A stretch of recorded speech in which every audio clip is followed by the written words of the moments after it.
Hello everyone. ఈరోజు మనం 6వ తరగతి 6వ పాఠము పోతన బాల్యము గురించి నేర్చుకుందాం. నేను ఇంతకుముందు 1 to 5 లెసన్స్ వీడియోస్ చేసి అప్లోడ్ చేశాను. అన్ని లెసన్స్ గ్రామర్ చేశాను. మీరు చూడకపోతే ఒకవేళ ఆ వీడియోస్ చూడండి. దీంతోపాటు కవి పరిచయం వీడియోస్ కూడా చేశాను, అవి కూడా చూడండి. ఇది టెట్కి మరియు డిఎస్సికి హెల్ప్ఫుల్ ఉంటుంది. సో ఈరోజు మన 6th లెసన్ వచ్చేసి పోతన బాల్యము. దీన్ని ఎవరు రచించారు అంటే డాక్టర్ వానమమలై వరదాచార్యులు దీన్ని రచించారు. ఆల్రెడీ నేను కవి పరిచయం వీడియోస్ కూడా చేశాను, మీరు చూడకపోతే వెళ్ళి చూడండి. ఈరోజు ఈ లెసన్ గ్రామర్ పార్ట్ మొత్తం నేర్చుకుందాం. ఇక్కడ ఒక పద్యం ఇచ్చారు, ఏం చదివి ఆ పద్యంలోని భావాన్ని పూరించండి అని చెప్పిండ్రు. మనం ఇది కంప్లీట్ చేసాం, ఎందుకంటే టెట్ లేదా డిఎస్సిలో ఒక పద్యం ఇచ్చి దాన్ని మీనింగ్ అడిగితే అడగచ్చు. సో అలా ప్రాక్టీస్ అయిపోతుంది మనకి ఒకవేళ మనం ఇది చేస్తే. అందుకని ఈ పద్యం చూద్దాం. ఇప్పుడు కింది పద్యం చదవండి, భావంలోని ఖాళీలను పూరించండి. కందుకమ ఓలే సుజనుడు గ్రిందంబడి మగుడ మీదికి నెగయుంజుమి మందుడు మృత్పిండం వలె గ్రిందంబడి ఎడంగియుండు గృపనత్వమునన్. సో ఇక్కడ ఈ పద్యానికి మీనింగ్ ఏంటి అంటే, కందుకము అంటే బంతి, బంతి వలె సుజనుడు అంటే మంచివాడు. నేను ఇక్కడ రాశాను కూడా మీనింగ్స్. కందుకము వలె సుజనుడు అంటే బంతి వలె మంచివాడు, కింద పడినా మళ్ళీ మీదికి లేస్తాడన్నట్టు. మనం బంతిని కిందకేసి కొడితే అదేమవుతుంది, మళ్ళీ పైకి వస్తుంది. మందుడు అంటే ఏంటి, మూర్ఖుడు. మృత్పిండము అంటే మట్టి ముద్ద. మీరు మట్టి ముద్దని నేలకేసి కొడితే అది పైకి వస్తుందా, రాదు. సో మూర్ఖుడు ఎలా ఉంటాడు అంటే ఆ మట్టి ముద్దలాగా ఉంటాడు. ఒకసారి మీరు దాన్ని కింద కొడితే అది కింద నేలకి అతికిపోతుంది అన్నట్టు, పైకి రాదు. అది ఈ పద్యం యొక్క భావం. ఇక్కడ నెక్స్ట్ ఖాళీలు ఇచ్చారు, మనం చూద్దాం. కింద పడ్డ పైకి లేచేవాడు. ఎవరు కింద పడ్డ పైకి లేచేవాడు అంటే సుజనుడు. అపజయం పాలైన తిరిగి విజయం సాధిస్తాడు. మందుడు అంటే మూర్ఖుడు, బంతితో పోల్చినవాడు సుజనుడు. మట్టి ముద్ద అనే పదానికి పద్యంలో వాడబడిన పదం మృత్పిండము. మృత్పిండము అంటే మట్టి ముద్ద. మీకు ఈ పోయం అర్థమైందని అనుకుంటున్నా. సో ఇప్పుడు నెక్స్ట్ పదజాల వినియోగం చూద్దాం. పదజాల వినియోగం, కింది వాక్యాల్లో గీత గీసిన పదాలకు అదే అర్థం వచ్చే పదాలను పాఠం నుండి వెతికి రాయండి అంటున్నారు. సో ఫస్ట్ ఒక ఉదాహరణ వాళ్ళు ఇచ్చారు. భారతీయులు సోదర భావం కలిగి ఉంటారు. సోదర భావానికి సౌభ్రాత్రము అని మీనింగ్ వస్తుంది. సో నేను ఇక్కడ రాశాను అన్నిటికీ. మీరు కావాలంటే ఇది రాయండి, లేదంటే లెసన్ చదివి మీరు కూడా వెతికి ఇంకా కొన్ని రాసుకోవచ్చు. లక్ష్మి పుస్తకాన్ని తెరిచి పాఠం చదివింది. పుస్తకానికి మీనింగ్ రాయాలి మనం ఇక్కడ. సో పొత్తము అని మీనింగ్ వస్తుంది. అర్జునుడు వీలు విద్యయందు అధిపుడు. అధిపుడు అంటే గొప్పవాడు లేదా గొప్ప. బలరాముని సోదరుడు శ్రీకృష్ణుడు. సోదరుడు అంటే తమ్ముడు. ప్రతిరోజు స్నానం చేసి శరీరాన్ని శుభ్రంగా ఉంచుకోవాలి. శరీరానికి మీనింగ్ రాయాలి ఇక్కడ. శరీరం అంటే మై లేదా కాయం. సెకండ్ బిట్ చూద్దాం. కింది పట్టికలో ప్రకృతి వికృతి పదాలను జతపరచండి.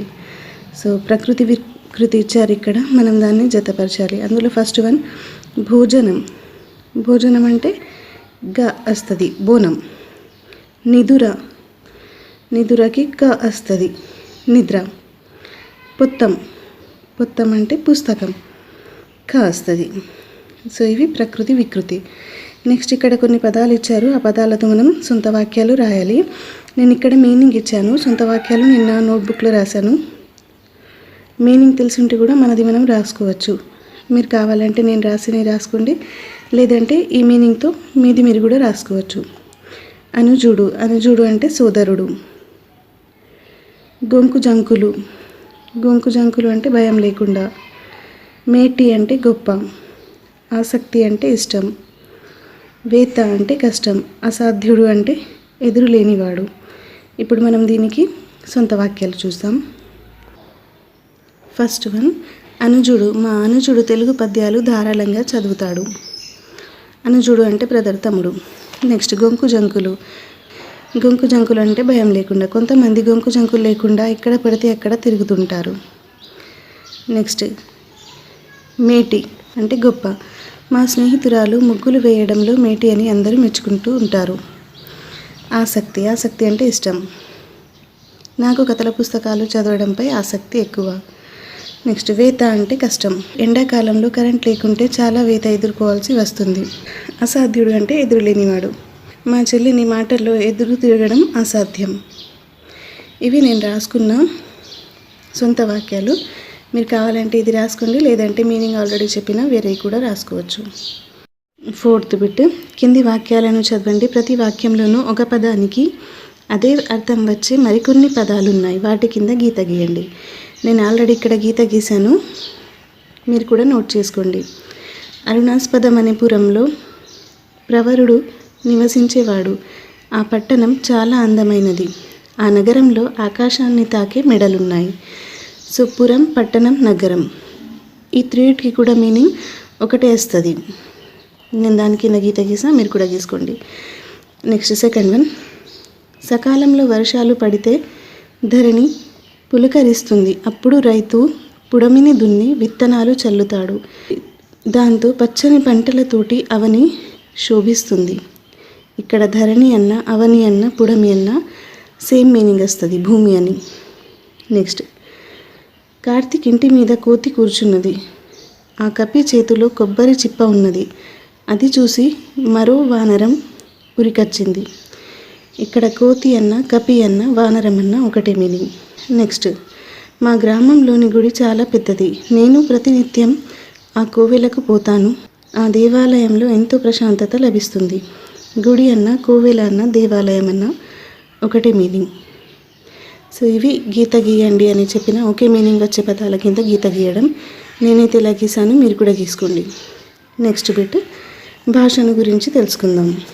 కింది పట్టికలోని పదాలను చదివి పుంలింగము, పుంలింగ, స్త్రీలింగ, నపుంసకలింగ పదాలను ఏకవచన, బహువచన అవ్యయాలను గుర్తించండి. సో ఈ స్త్రీలింగ, పుంలింగ, నపుంసకలింగ పదాలు మనం ఆల్రెడీ మన ప్రీవియస్ క్లాసెస్లో నేర్చుకున్నాం. అది లాస్ట్ క్లాస్లో అవ్యయం అంటే ఏంటి అది కూడా నేర్చుకున్నాం. ఏకవచనం, బహువచనాలు కూడా మనకు తెలుసు. సో ఇక్కడ ఒక టేబుల్ ఇచ్చారు. ఆ టేబుల్లో కొన్ని పదాలు ఇచ్చారు.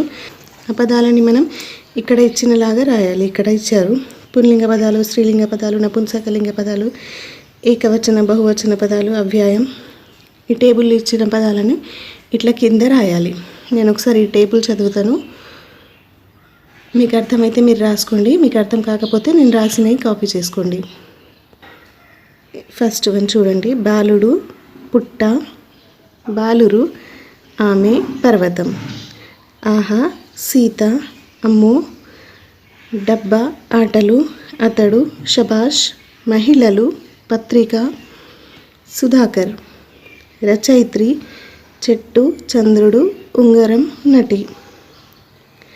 అట్లాని రచనలు, బలరాం, బల్ల, ఆకాశం. ఇవి ఈ టేబుల్లో ఇచ్చిన పదాలు. ఈ పదాలను ఇప్పుడు మనం వెతికి ఇక్కడ రాయాలి. ఫస్ట్ ఏమి ఇచ్చారు? పుంలింగ పదాలు. ఈ టేబుల్లో ఉన్న పుంలింగ పదాలు రాయాలి. పుంలింగ పదాలు ఏమున్నాయి? బాలుడు, బాలురు, సుధాకర్, బలరాం. ఇవి పుంలింగ అంటే పురుషుని సూచించే పదాలు. నెక్స్ట్ స్త్రీలింగ పదాలు అంటే స్త్రీని ఇండికేట్ చేసే పదాలు. సీత, మహిళ, రచయిత్రి, ఆమె. నపుంసకలింగ. నపుంసకలింగం అంటే ఏంటి? అది స్త్రీని ఇండికేట్ చేయదు, పురుషుల్ని కూడా ఇండికేట్ చేయదు. వస్తువు, పక్షువు, జంతువుని ఇండికేట్ చేస్తుంది అది. సో అలాంటి పదాలను నపుంసకలింగ పదాలు అంటారు. సో ఈ టేబుల్లో ఇచ్చిన నపుంసకలింగ పదాలు పుట్ట, ఆకాశం, చంద్రుడు, బల్ల. ఏకవచనం బాలుడు, నటి, చెట్టు, పత్రిక. బహువచనం బాలురు, ఆటలు, మహిళలు, రచనలు. అవ్యయం. అవ్యయం అంటే లింగ, వచన, విభక్తులు లేని పదాలను అవ్యయం అంటారు. ఇక్కడ అవ్యయం ఆహా, అమ్మో, శభాష్, అట్లాని. ఇవి నేను ఈ టేబుల్ నుంచి కాపీ చేశాను. మీకు అర్థమైతే మీరు ఇంకోలా కూడా రాసుకోవచ్చు. నెక్స్ట్ బిట్ వచ్చేసి కింది వాటిని జతపరచండి. ఇందులో ఫస్ట్ వన్ నామవాచకం. నామవాచకం అంటే నామవాచకం అంటే పేరును సూచించేది. ఇక్కడ ఏమున్నది? ఇనియా, హైదరాబాద్. సో ఇక్కడ ఇనియా రాశాను. నెక్స్ట్ సర్వనామం. సర్వనామం అంటే పేరుకి బదులుగా వాడేది. ఇక్కడ ఆమె అనేది మనం పేరుకి బదులుగా వాడతాం. సొగ్గా వస్తుంది. విశేషణం గుణము తెలిపేది. విశేషణం అంటే ఇక్కడ ఎర్రని ఘ వస్తుంది. క్రియ అంటే వర్క్, పని అన్నట్టు, పనిని సూచించేది. ఇక్కడ ఏమొస్తుంది మరి? చదివింది. అవ్యాయం అనేది కానీ, లింగ విభక్తి వచన భేదాలు లేనిది అవ్యాయం. ఇప్పుడు నెక్స్ట్ బిట్ చూస్తాం. కింది ఖాళీలను పూరించండి. నామవాచకానికి లేదా సర్వనామానికి ఉన్న గుణాన్ని తెలిపేది విశేషణం. నామవాచకానికి బదులుగా వాడేది సర్వనామం. పనిని తెలిపే మాట క్రియ. లింగ వచన విభక్తులు లేనిది అవ్యాయాలు. పేరును తెలిపే పదం నామవాచకం. సో ఇవి పోతన బాల్యం లెసన్లోని అన్ని గ్రామర్ బిట్స్ నేను ఇక్కడ ఎక్స్ప్లెయిన్ చేశాను. మీకు ఈ వీడియో నచ్చినట్టయితే ఒక లైక్ చేసి మన ఛానల్ని సబ్స్క్రైబ్ చేసుకోండి. Thanks for watching.